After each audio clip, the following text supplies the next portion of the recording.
Today, we will discuss Finance Committee Officer burnout and decreased productivity. Officers from the Finance Committee are currently experiencing burnout due to the overwhelming workload and lack of motivation. This has led to the delayed operations within the organization. To tackle this, we aim to determine the causes of decreased productivity by analyzing data gathered from the Finance Committee. This study contributes new knowledge to organizational management by developing an optimized work distribution system tailored to student-led organizations. Anchored on the RVRCOB Code of Ethics, our system prioritizes student well-being, creating a supportive work environment that maintains productivity while reducing stress. Beyond JEMA, our findings can enhance management skills among student leaders and address burnout across various organizations within our university and other educational institutions.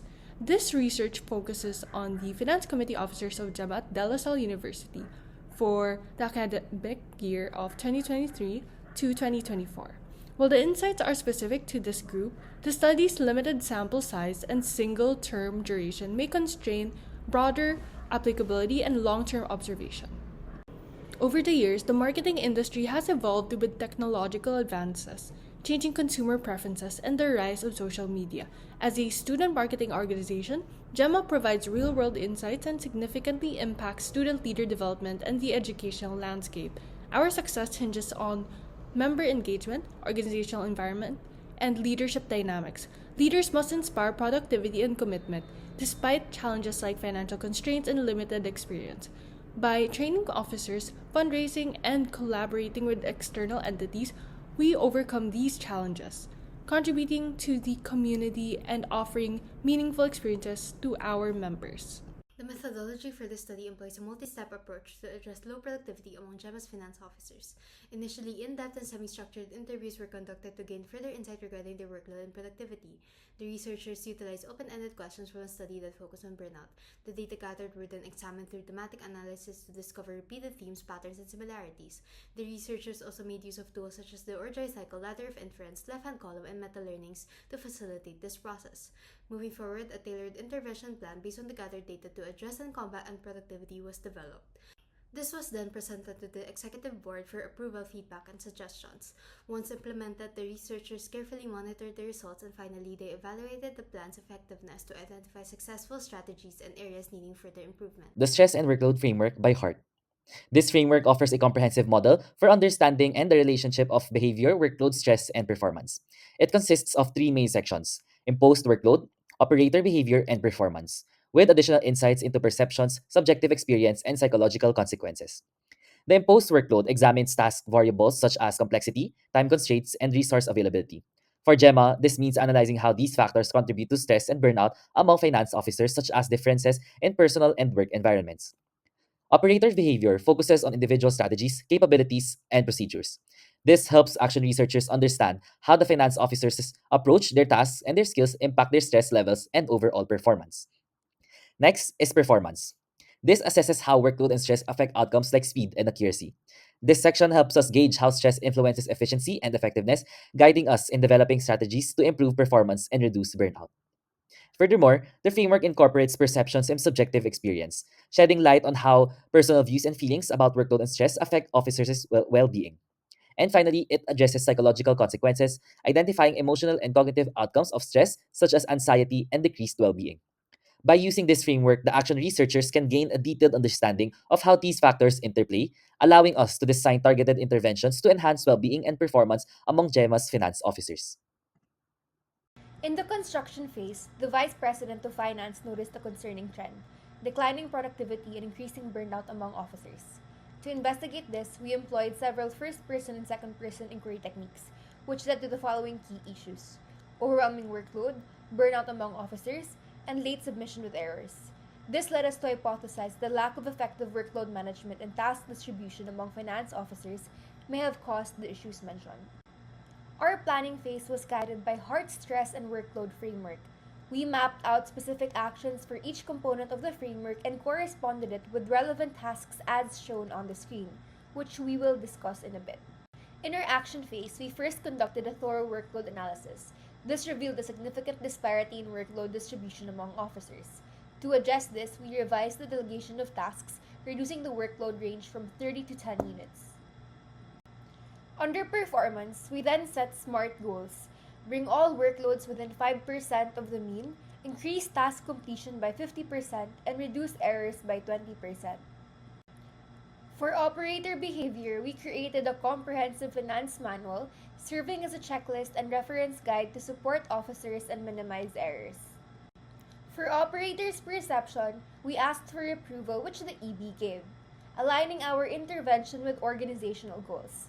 This approach aimed to address root causes of declining productivity and increasing burnout, setting the stage for improved efficiency and well-being among our finance officers. Our evaluation of performance is based on Hart's framework, which measures success in terms of speed, accuracy, and reliability. Our results show that the department's speed improved from its previous average of more than 2 days after the deadline.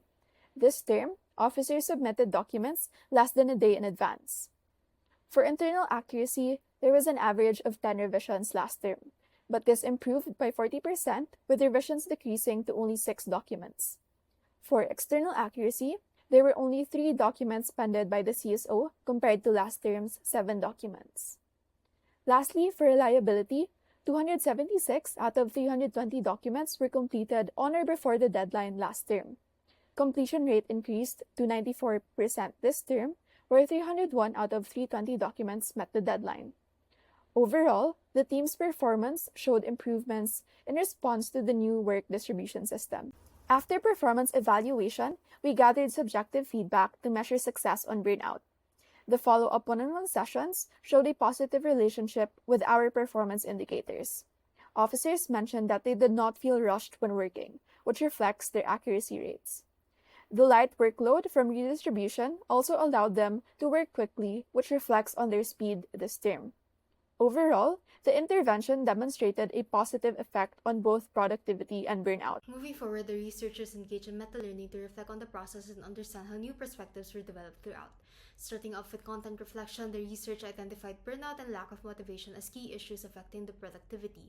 Using the stress and workload framework, the study highlighted the need for balanced task distribution and a structured support system.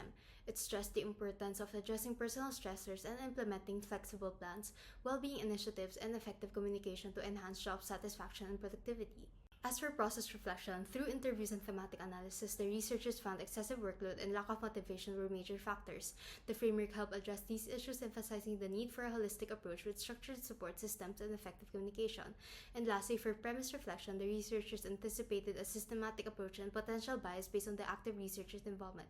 However, they discovered that their hands-on approach and existing rapport led to practical solutions and deeper insights. The project underscored the complexity of productivity issues and the value of action research for personal growth, empathy, and leadership development.